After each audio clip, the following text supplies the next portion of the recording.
work for thousands of years behind the scenes to manipulate humanity, and it has worked until now. It's very easy for any system of thought, religious or otherwise, that comes along.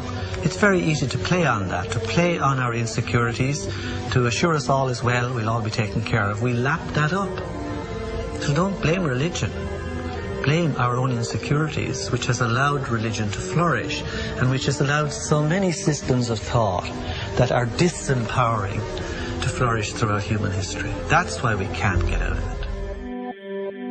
Ron Sakeley, Department Chairman, Chemistry, University of California, Berkeley, showed that DNA acts as an antenna for cellular upregulation. The primary function they taught us about what DNA is about. It's a receiver and transmitter of photons, light, and phonon sound. For what? Cellular upregulation, meaning that their water molecules, the pyramid power around the DNA spiral energizing strands, are taking in the spiritual energy of love vibrations and then sending it out for manifesting, precipitating in a quantum field, the physical matter of the body.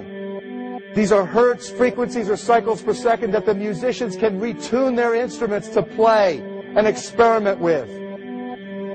Why? Again, these are the Creator's musical scale, the original solfeggio, buried for 3,000 years in the Bible. So the ancient priests who knew how to levitate the huge stones for the building of the pyramids, and the Masonic knowledge that predated ancient Egypt, the ability to have this information, these frequencies, serve the function of creation, destruction, and miracles on behalf of the empowered people who had access to this knowledge. I say that because of this metaphor.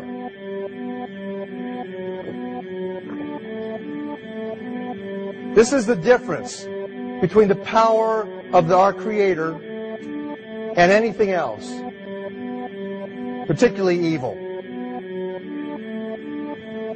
That you can go into a pitch black room full of evil, full of darkness, and light a little candle, and instantly that darkness flees. But you can't do the opposite. You can't go into a well-lit room full of truth and wisdom and righteousness and joy and health and harmony with the universal power. And you can't take any amount of darkness and go into that well-lit room and have any effect whatsoever. That is the metaphor which I frequently think of when I think that I'm not empowered. It is the greatest lesson for me, and I think for everybody else, to know that we're on the winning side and that we win in the end.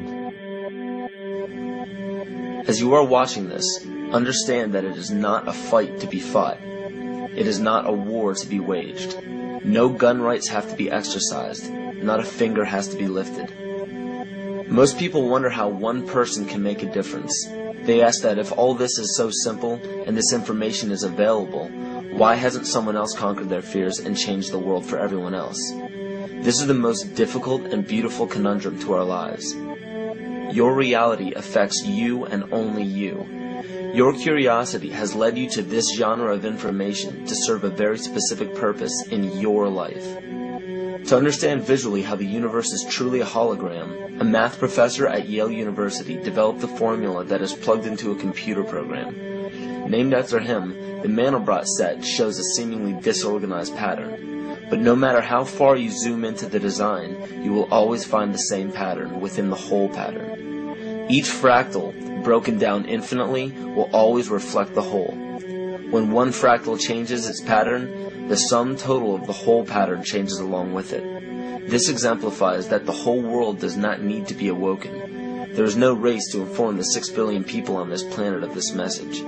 It is only important that you, personally, learn to conquer your innermost fears and learn to love. When you see your fears for what they are and master your emotions, then, and only then, will you truly be free.